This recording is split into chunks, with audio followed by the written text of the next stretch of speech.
ton premier réflexe en tant qu'obèse pour perdre du poids, ça va être de manger moins et de faire du sport, je te le dis, t'as tout faux. L'immense majorité des gens veulent perdre du poids avant même de comprendre comment en était-il arrivé là. Personnellement, j'ai répété le schéma diète, sport, reprise de poids pendant plus de 10 ans. Ça a été une perte d'énergie, de temps et d'estime de moi-même. Jusqu'à ce que je comprenne enfin toute la vérité derrière ces années d'obésité. Aujourd'hui, tu vas enfin comprendre pourquoi t'es gros, pourquoi tu le restes et comment sortir de cette spirale. Et tu vas voir que l'alimentation et la sédentarité n'est que la partie visible de l'iceberg. Alors tu te demandes peut-être, mais comment j'en suis arrivé là? Eh bien, il y a plusieurs facteurs qui se cumulent avec le temps. Et crois-moi, c'est pas ce à quoi tu penses en premier. Ce n'est pas uniquement la nourriture ou le manque d'activité. C'est plus un ensemble d'éléments, un enchaînement d'habitudes, souvent inconscientes, qui t'ont conduit là où tu es aujourd'hui. La société moderne te pousse à l'inaction. Soyons honnêtes, on bouge plus autant qu'avant. Si tu regardes autour de toi, tout est fait pour nous rendre de plus en plus flemmards. C'est simple, pour certains, la voiture devient indispensable pour des petits parcours de moins de 2 km. Tu rentres du taf, t'as la flemme de faire à manger.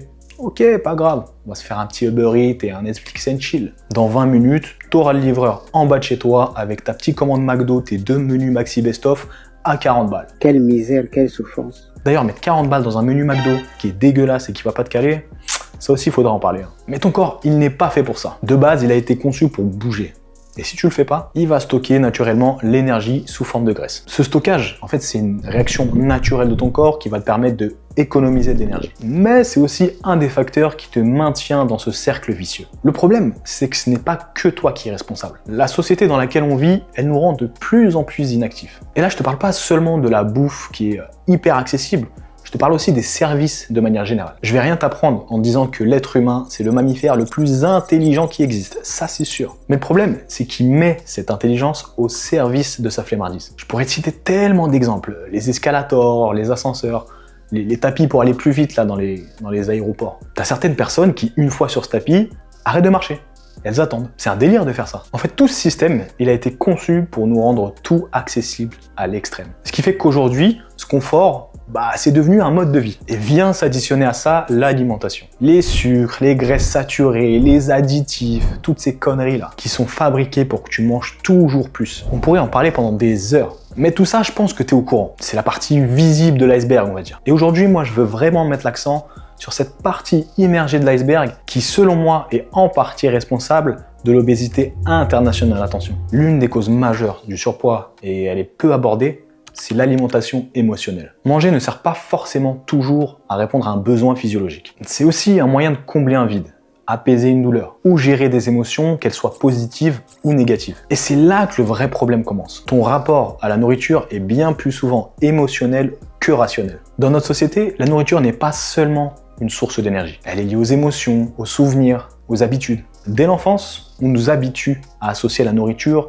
à quelque chose de réconfortant. Un enfant triste, tiens, vas-y, prends un bonbon. Ou bien, si t'es sage aujourd'hui, on va aller au McDo ce soir. En fait, tout ce conditionnement fait qu'inconsciemment, on grandit avec cette association nourriture-réconfort. On te met dans le crâne que manger n'est pas seulement un besoin physiologique, mais aussi un moyen d'éprouver du plaisir et calmer nos émotions. Alors attention, je ne dis pas qu'il ne faut pas manger par plaisir, bien au contraire. Je suis d'ailleurs le premier à le faire. Ça, je le fais bien comme il faut. Mais la grande différence, c'est que ça reste des plaisirs conscients, avec un contrôle sur ce que je mange. Et le problème de l'alimentation émotionnelle, c'est qu'il est fait de manière totalement inconsciente. Et manger devient une réponse automatique à des émotions négatives ou à des situations difficiles. Je t'ai identifié certains de ces déclencheurs les plus fréquents. En premier, tu vas avoir le stress, qui par sa libération excessive de cortisol, va augmenter ton envie de sucre et de gras. Et donc, tu vas tout naturellement te diriger vers des aliments hyper caloriques. T'as aussi l'ennui. Qui n'a jamais ouvert son frigo par total ennui parce qu'il n'avait rien trouvé à faire? Moi, très souvent je l'ai fait. La nourriture devient alors un passe-temps et un moyen d'occuper le vide. La tristesse, l'anxiété, le manque affectif, le manque d'amour, tous ces déclencheurs ont un seul point commun. Elles témoignent d'une souffrance intérieure qui ne se régleront ni avec une diète, ni avec du sport. Tu te retrouves alors dans un cercle vicieux, tu manges par émotion, tu manges pour combler quelque chose, et tu rentres dans cette spirale négative qui te fait perdre ton estime de toi, ta shape,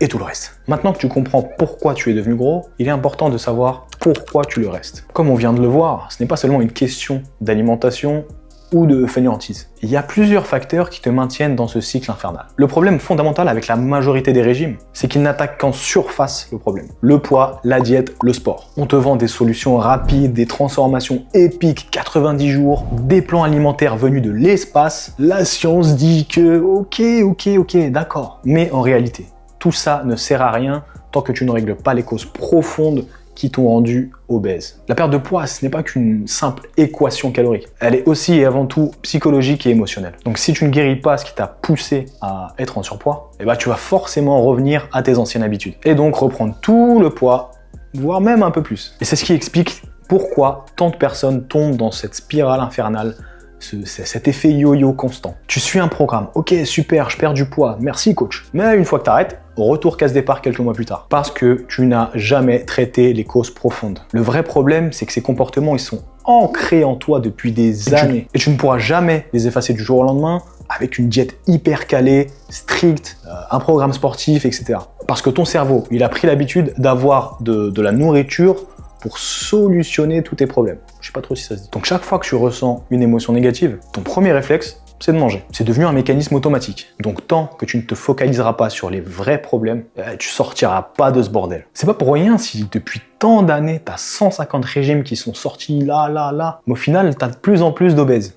Comment faire pour sortir de là, Seigneur? Parce qu'ils ne s'attaquent pas à ces mécanismes profonds. Ils te demandent juste de manger moins, de suivre leur diète, leur e-book de manière bien stricte et te promettent d'atteindre un type de poids à la fin de ces 90 jours. Mais au final, qu'est-ce que tu auras tiré de tout ça, toi? Tu as même un mouvement qui est très présent aujourd'hui, c'est le body positive, qui prône l'acceptation de soi, qu'importe le poids que tu fais. C'est la plus grande fumisterie de l'humanité, ça. Ces gens ont tellement perdu espoir qu'ils sont dans un déni monstrueux, c'est un délire. Mais bon, je suis pas là pour parler de ça. Si ça t'intéresse que j'aborde ce sujet en vidéo, fais-le moi savoir en commentaire. Quoi qu'il en soit, arrête de rechercher des solutions rapides. Les régimes stricts, le fait de se mettre la pression pour avoir le summer body, ça te fera jamais maigrir durablement, sache-le. D'ailleurs, tu as quelques personnes sous mes vidéos évolution physique qui me demandent en combien de temps j'ai perdu, etc.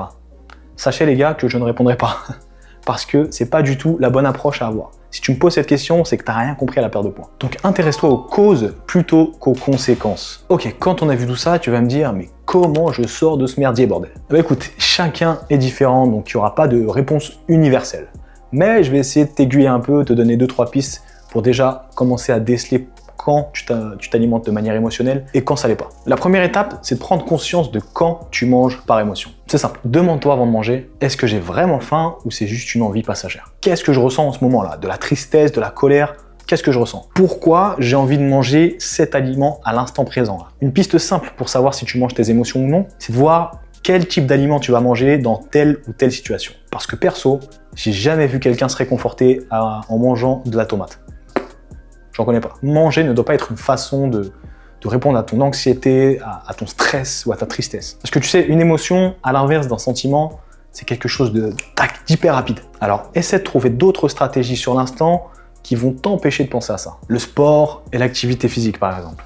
Évidemment, faire un petit footing de 20 à 30 minutes quand tu ressens cette émotion vive, tu vois, juste histoire qu'elle passe. Ou si t'as pas envie de courir, même d'aller marcher, sortir dehors. Déjà de t'éloigner de toutes les tentations et aussi de t'éloigner de la source de stress. Et puis en plus, ça te sera bénéfique pour la perte de gras. Donc, joindre l'utile à l'agréable. T'as le développement personnel aussi qui peut t'aider. Personnellement, ça m'a grandement aidé à déceler que ce soit mes forces ou mes faiblesses, à me dépasser, à prendre confiance en moi. Et tu vois, ça, c'est mon ambition sur YouTube. T'aider à devenir une meilleure version de toi-même, à t'inspirer, à te motiver à faire du sport et t'orienter vers le bon chemin. Alors lis, forme-toi, apprends à mieux te connaître pour déceler toutes ces compulsions, d'où elles viennent, et au final devenir une meilleure personne. Et pour finir, le dernier petit conseil que je peux te donner, c'est de faire un travail sur toi. Si ton alimentation émotionnelle vient d'un traumatisme bien profond, n'hésite pas à te faire aider. N'aie pas honte de ça. Au final, l'alimentation émotionnelle, c'est l'une des raisons principales qui fait qu'on prend du poids et surtout qu'on le garde. Donc c'est pas juste une question de discipline ou de volonté. C'est un vrai problème interne et de gestion d'émotions. Donc si tu continues à ignorer le pourquoi tu manges, eh ben, tu risques de rester dans ce cercle vicieux